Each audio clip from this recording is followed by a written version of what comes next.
introduction about you, that about academics, about things that you have been doing over the time.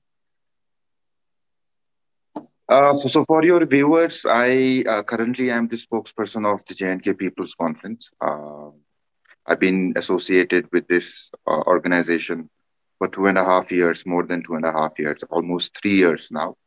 And I mean, that has been the time that I've spent in politics. I joined, I think, in late 2018. I was, frankly enough, I had no intentions of joining politics. Neither do I come from a political family that I had to carry forward the baton of my family.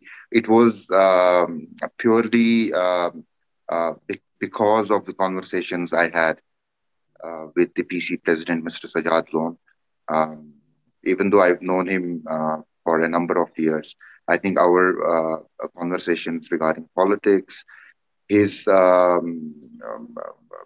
idea or his vision for the youth of this state to play a pivotal role in scripting a new future.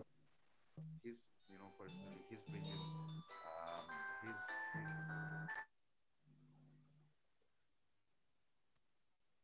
sorry, and the vision for the party inspired me to join hands with him. And since then, I've been associated with him. Myself, I mean, education-wise, I am a business graduate. I specialized in PR and communications, and I was working in the industry in various states in the country. Prior to that, in the UK. So I've been associated with this field of communication with public relations and people relations. But to do it for a political party at this biggest stage, it was a challenge for me, honestly. And I was very thankful to the president to give me this responsibility, even though I had no political experience, like I said, in the family or even my professional experience. The ride has been tipsy-turvy. I think, everybody would agree with me that joining politics at a time, when the political upheaval took place in 2019. And since then, we see that the space for mainstream politics is shrinking day by day. The political organizations who would otherwise take the baton even for, take the cause of even social issues in the past. The space for politicking or for politics for the entire space in J&K has shrunk. And currently, our challenges are multifold. I think we are facing unprecedented challenges, especially after August 5.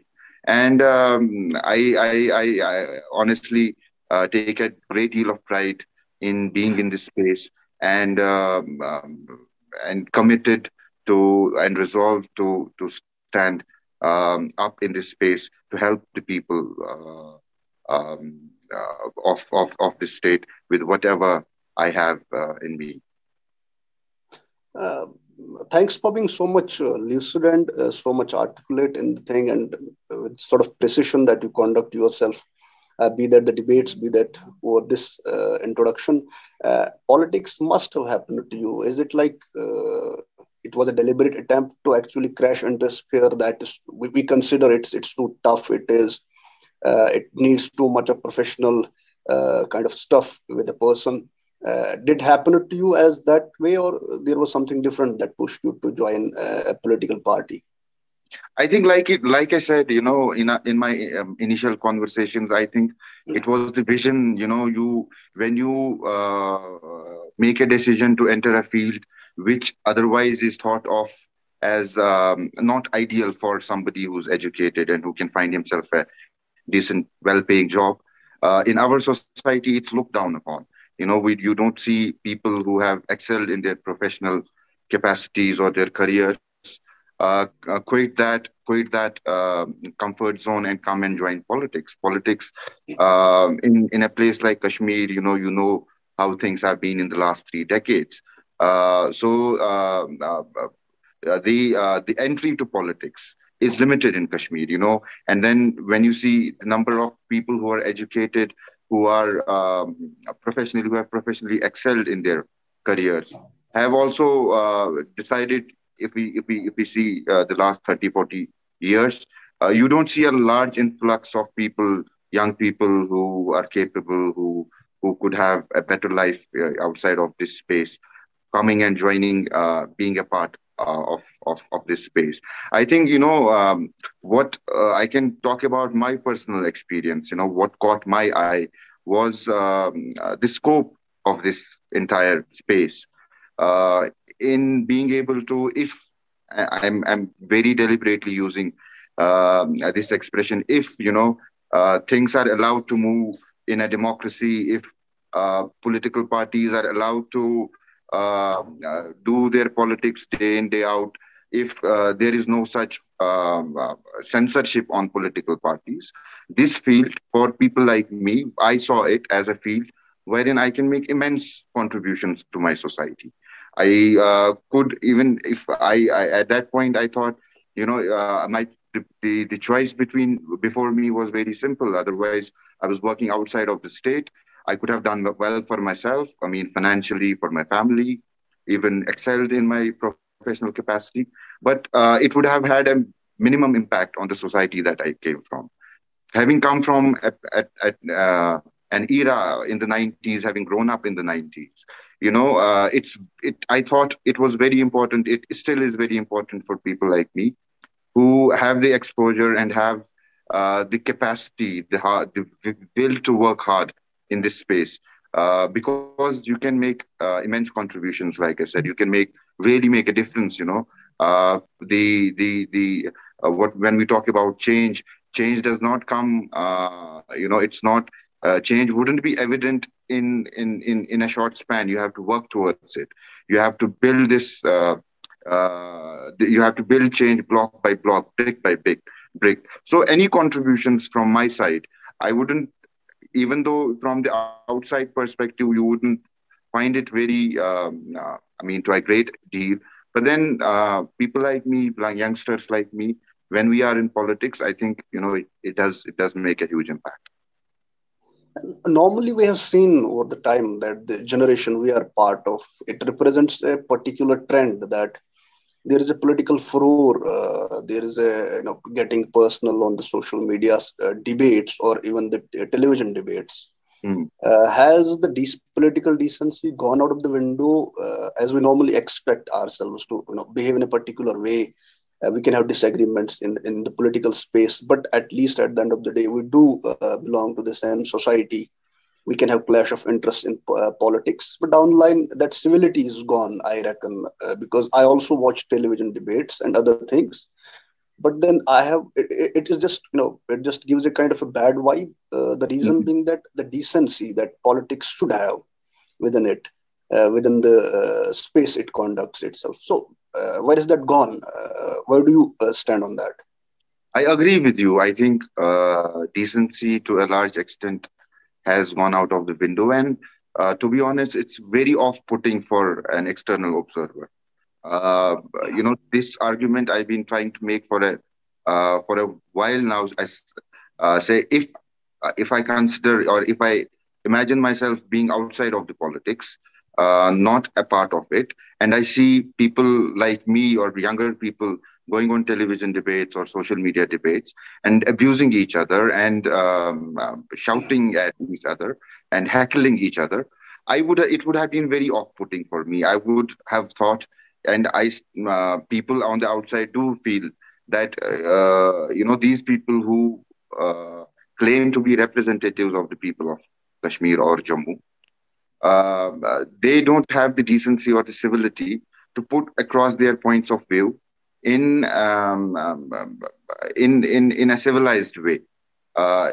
Eventually, at the end of the day, like everybody knows, politics is a battle of ideas and opinions and thoughts.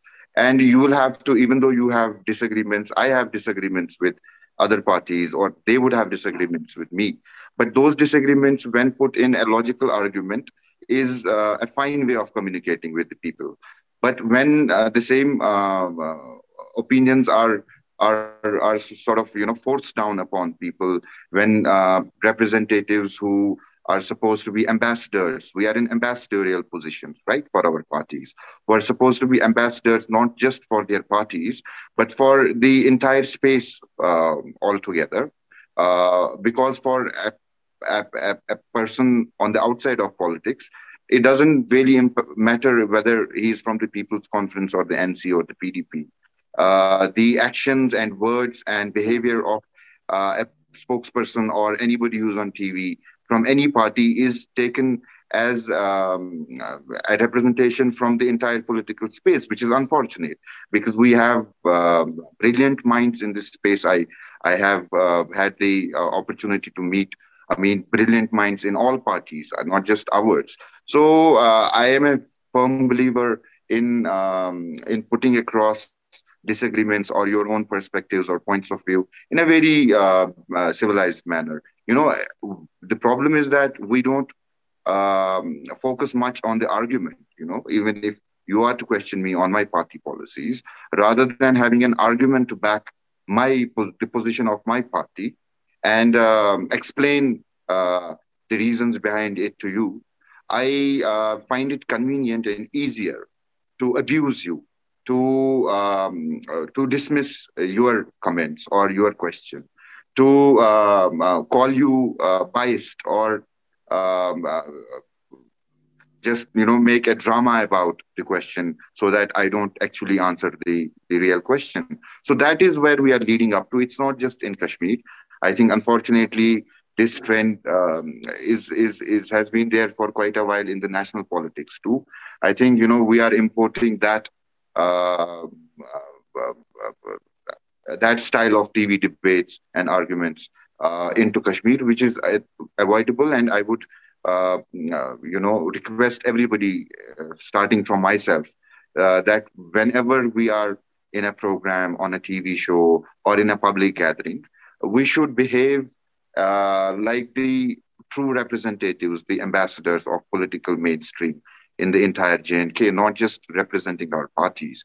Because if we really have to inspire youth to join politics, to if we are uh, um, uh, going to inspire the youth to look up to these political parties, to look up to the politicians, to look up to the spokespeople of various parties. It's up to us whether we want to give them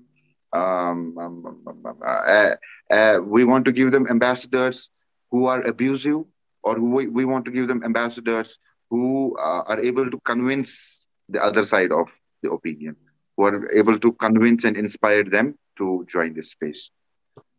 There is also one more thing that this politics that we are part of normally, it's fraught with something that we do get active in politics from, like, say, crisis to crisis.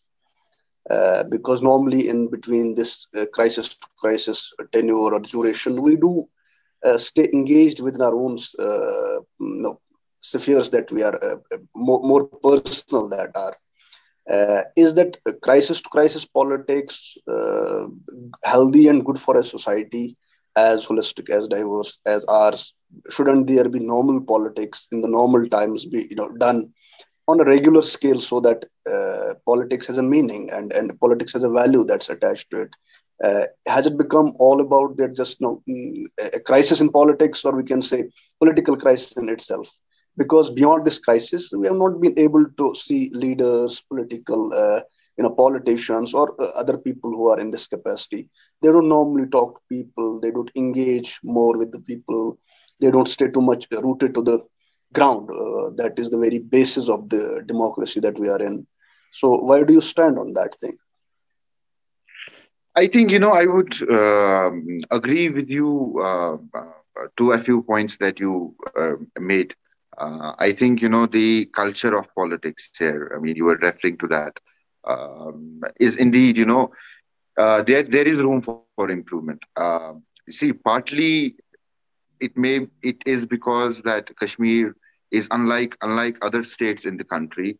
Kashmir's politics is rooted in conflict still.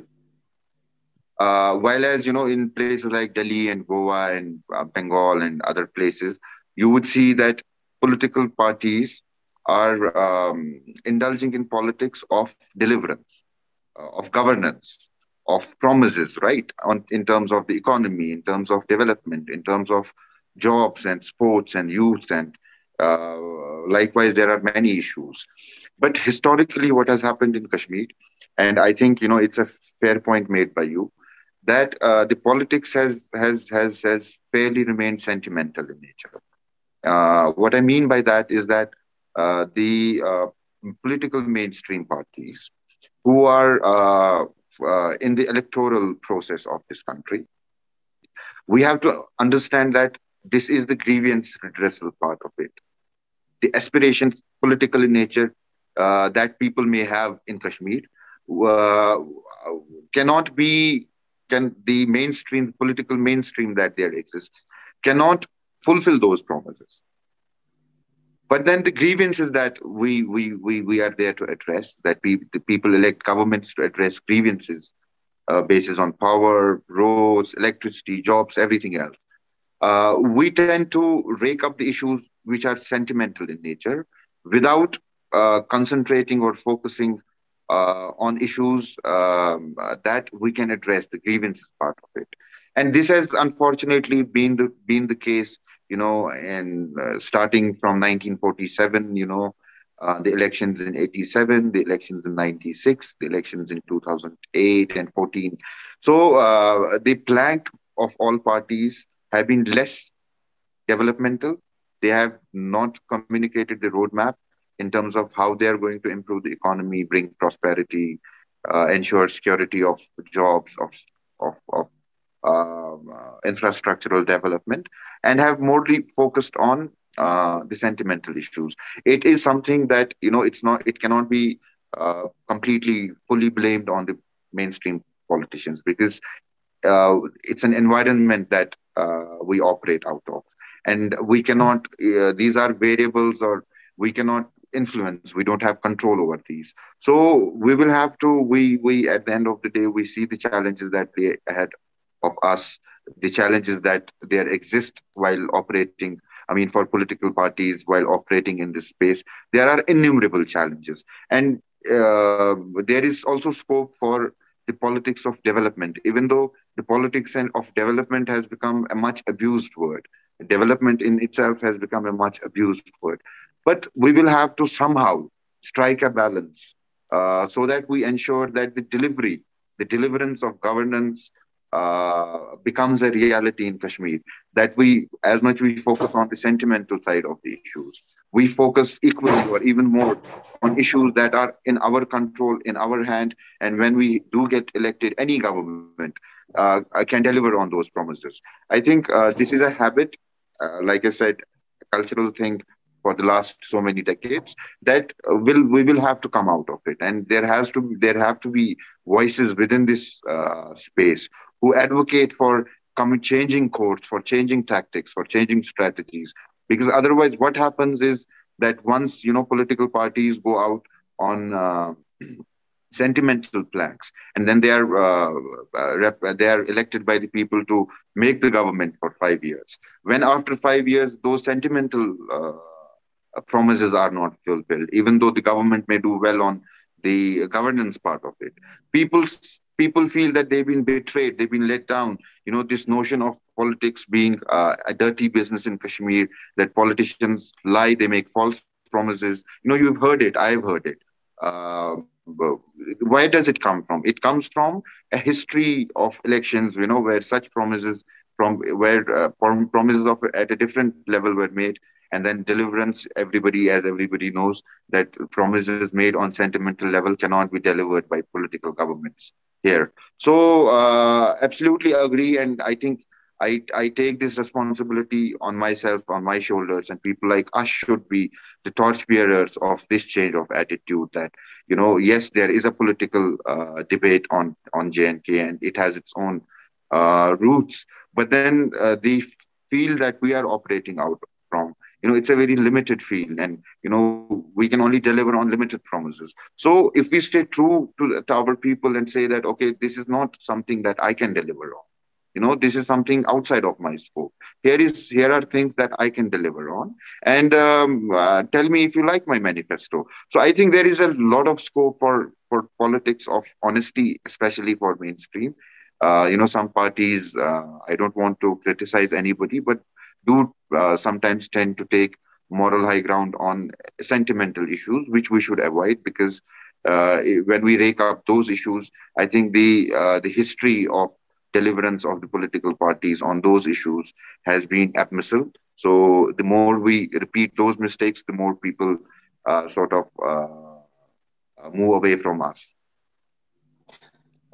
And then in one part of our podcast, we do ask the guests about their personal things. And I have a few questions on that side, though it's not a rapid fire. But then down the line, this is just some of the questions that I individually do like to ask too much questions on this type of a conversation. Uh, the only book that has impressed you as a person and that you will recommend to all the audience and readers and students alike to go through? I think there can't be an only book, but then there is a book called Wealth of it's called How Nations Are. What's it called? Is it Wealth of Nations? No, no, no, no, no, no. There's a book called I am not recollecting the name. Just What's it about? It's about so it tracks the roots of civilizations, the current nation states, in the West, in the East, in Asia, in every part of the globe. Um, it tracks the history and development of a nation into the current nations that there exist. It talks about how nations are built through centuries and centuries of continued efforts towards.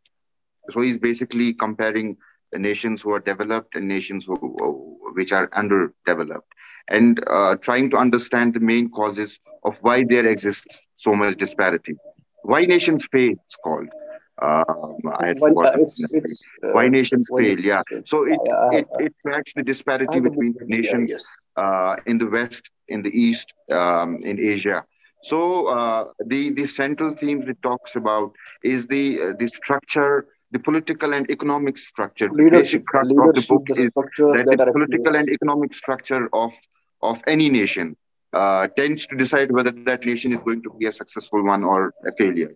So it tracks the histories of various nations, from comparing the United States of America to Mexico, while as they are so closely, they are bordering each other. Why is Mexico so underdeveloped, and the USA so developed?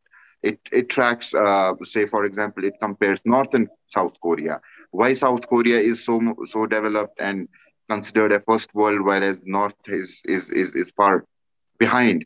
It tracks, progress of countries like China, countries which are ridden with conflict. The basic crux is that, if the nations who are successful, which are developed, have basically two traits. One, their political system is is inclusive, and second, their economic structure is inclusive. So it's based on inclusivity of economic and political structure. Basically, if you take that in a place like Kashmir, there we were talking earlier as well. There are barriers to entry in politics in Kashmir. That's why people don't join. There are barriers to entry if there is an entrepreneur. I myself am an entrepreneur. If there is an entrepreneur with a very good idea, wants to have a venture, I think there are the economic structure in our place, in our state, is not inclusive enough. So there is a cabal, you understand how this works. There's a government, and there is a cabal. There are favored businessmen who take all the projects for people like me or you or somebody starting anew. there are a lot of barriers, which what it does is it puts the already existing businessman at an advantage, and somebody who has maybe perhaps a better idea, but is not a part of the system, it puts him at a disadvantage. So I thought, reading that book, I think it gives you a lot of perspective for a person like me who's in politics, to understand how when we are talking about change, and when we are talking about reform of political and economic structures in J&K, it sort of is a great resource to understand how a vast number of countries have progressed on these fronts. You can understand how countries are affected, or nations progress is affected by one wrong or right political or economic decision. So I found it very, very interesting. And on the lighter note of it, on the side of fitness and sport, where do you stand? What do you like about sports, or hitting the gym Yeah, or something like like everybody else, I'm a passionate cricket fan. I would play in the younger days too. Now, the time doesn't allow, but whenever I get time, I like to play cricket on a cricket field. I like swimming. I'm not a huge fan of gymming and weightlifting, but I like to take a run, to take a walk.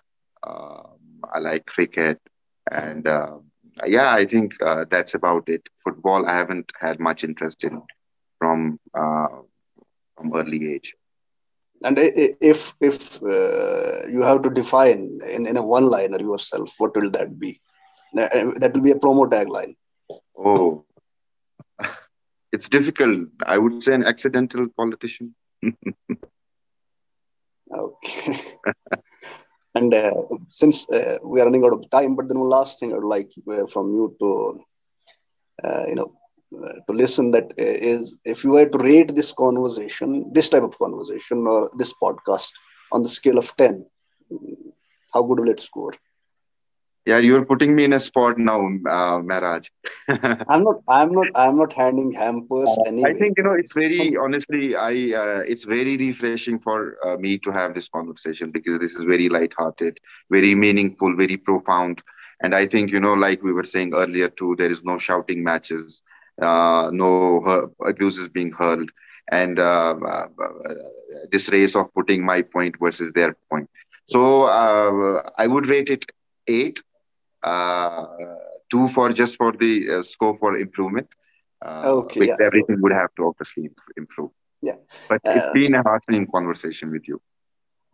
First of all, thanks that you came on such a short notes, and then it's seriously so much warm to have you on the podcast. We would like to, and we would love to have you some other day also with the different issues. But then still, this is actually a podcast about. I have started it long back when the second wave of COVID hit the country and our state also. Then I thought that I am still indoors. What I have to do special about myself, or about, because I love conversations. Hmm. I have not this sort of, I'm not spoon fed anyway. I am not somebody who belongs to that, quote unquote cabal or an elitist DNA. Normally I don't. But then I do like conversations like this. So thank you. You just No, joined us on I this. think it's a very good initiative. I think we should have offbeat conversations with uh, politicians and social activists alike. I think, we do talk about politics day in, day out. We have other platforms which only talk about politics. I think, it would be a good addition if we have, a discussion on social issues that ail our society, on issues related to the youth, on issues related to the economy, because what that does is that also gives the viewers an opportunity to understand, one, to identify the issues that ail our society, and to understand how their representatives uh, think about issues. So I think, for times to come, I think in future times, I think we should have have conversation. Yeah, we'll be honored. We'll be seriously honored. Thank you for coming to join us. Thank you, Maharaj. Thank you. Thank you. All the Thank you. best. Thank you.